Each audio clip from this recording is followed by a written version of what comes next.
Hello, loves. How are you all? Happy Tuesday after Christmas. I hope you're all having an amazing week. This is the week between Christmas and New Year's where nobody knows what day it is or what time it is or whether or not we should be working. So hopefully you are having a wonderful holiday break season, whatever we want to call it.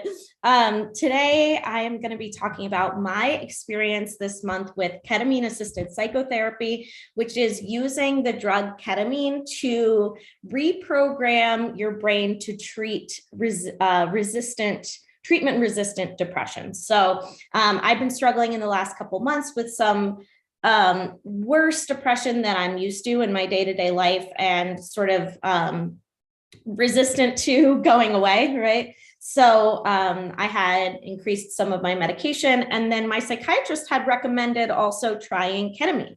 So I asked some friends about it, did a little research about it, and decided that it was something that I really wanted to give a shot. So that's something that I thought would be really interesting to share with you guys. I know that a lot of my audience deals with mental illness, and we all deal with managing our mental health, whether we struggle with mental illness or not. So it's something I thought might be interesting to talk about and maybe, answer any questions that you guys might have. So if you're jumping on, say hello in the chat, or if you're watching on the replay, let me know in the comments that you're watching, #replay, or just say hello. Thank you guys so much for being here. It means the world to me to get to talk to you guys, to get to hang out, to be able to hopefully give you guys some value and some support today. So I wanted to share a little bit about, I know there's some people in my audience who have deal with the same issues that I do, deal with mental illness, deal with managing mental health. And this is something that mental health and mindset are not the same thing, but they go hand in hand, right? Because it's really difficult to be able to have a strong mindset when we're struggling with mental illness, and they're separate, but they're connected, right? So our depression or bipolar or ADHD or whatever these things are that we're managing and dealing with can affect our mood, right? And those things can affect our mindset. So they're very much intertwined, but I do want to say that they're not the same thing, right? They're not the same thing. So it's not just a matter of let's think positively and get rid of our depression. It doesn't really work that way. And I don't want anyone to think that that's the case, because I think it's really toxic when we put that out there, when there's some real toxic positivity when it comes to the mindset and manifestation spaces that kind of ignores the fact that a lot of people deal with mental illness, and that's an issue as well in this space. So I hope that this will be valuable for you guys as well. Hey, Sarah, thank you so much for jumping on. How was your Christmas? Let me know. So I guess I'll just talk a little bit about what the experience is like and what it is for those of you who are watching who are curious about trying it, or just curious about what the experience is in and of itself. The way my psychiatrist did it was we did it intramuscularly, so it was injected. It wasn't something you take orally.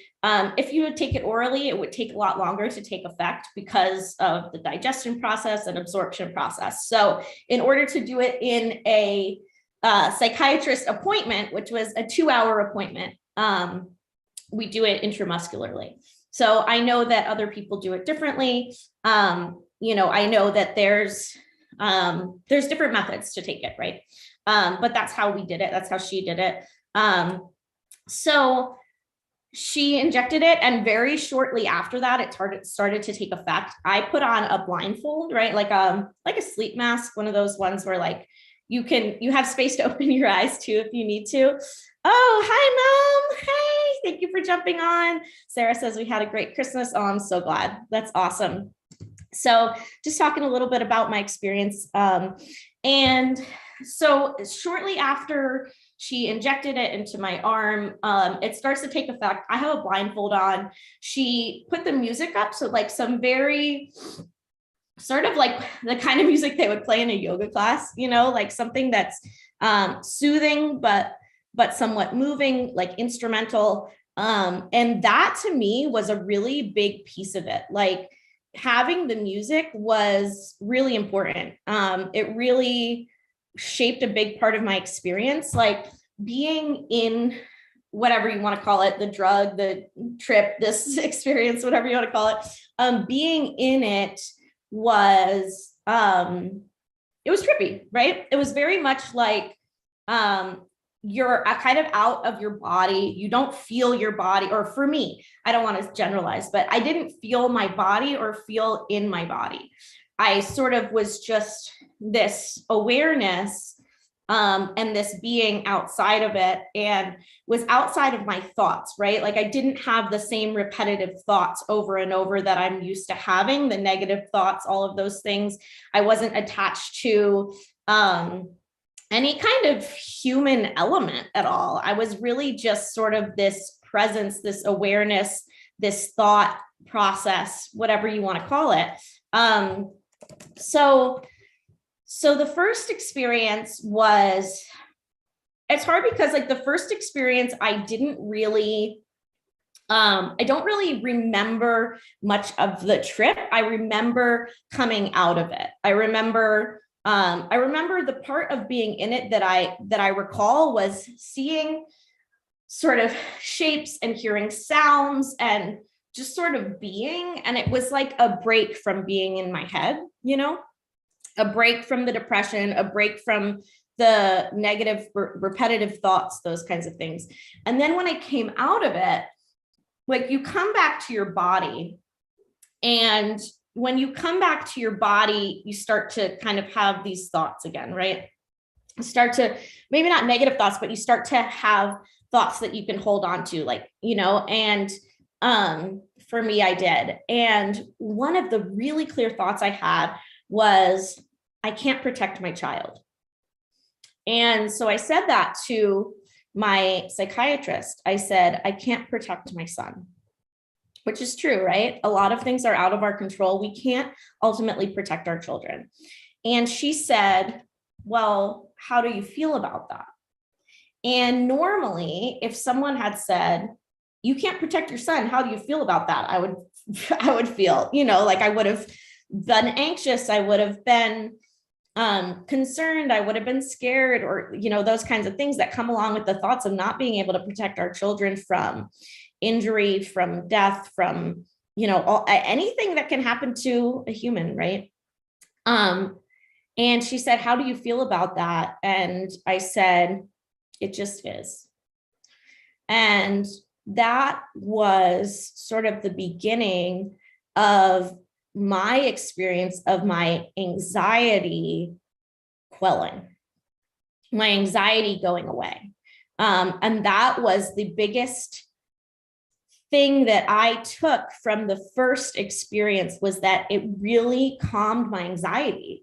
And that's not to say that it would never come back, or that there were no anxious thoughts, or that I'll never be anxious about anything again, right? This is not a one-time fix-all situation, but it really shifted for me to where I was like able to let go of the things I can't control, able to be at peace in a way with not being able to control the things around me, not being able to control the things that I wanted to control, and really having that experience of letting go, really having that experience of my nervous system calming down for the first time in a long time. So if you struggle with anxiety, you probably know what that feels like, right? You know what it feels like to always be on edge, always be bracing yourself for the next bad thing to happen, right? Always be stressed about the things you can't control, that feeling of like being high strung. And that's something that I've dealt with a lot with my anxiety. That really just started. I never had anxiety until the pandemic, which all of the studies show is very, very common experience for at least the studies I've seen on Americans. I don't know about the world at large, but as a whole, but I know that Americans have seen a huge spike in anxiety, including a lot of people who have never experienced it before. So that was my experience, was coming into the pandemic. I developed a lot of anxiety, and not it wasn't all, anxiety related. It wasn't, it wasn't all pandemic related, right? It was related to all kinds of things. But that was sort of the trigger, was that time frame where everything shifted and we went into shutdown, and our family was isolated just like everyone else's was. So having this experience of that anxiety quelling and calming, and having my nervous system actually calm down for the first time in a long time, was life-changing, for my day-to-day experience of not feeling so high strung, not feeling so anxious. So that was sort of what happened with my first experience of it. I did 2 before Christmas, both in December, and I plan to continue the treatment. It's the type of thing that it has diminishing effect over time.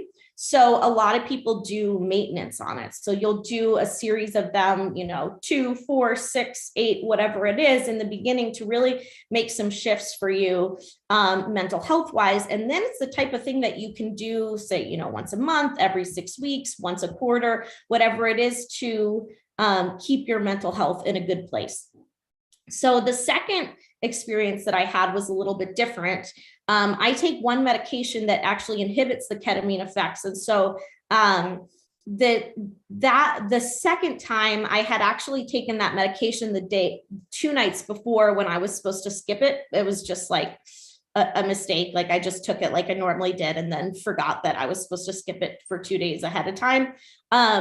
So my experience was a little bit more grounded. I didn't leave my body as much as I did the first time.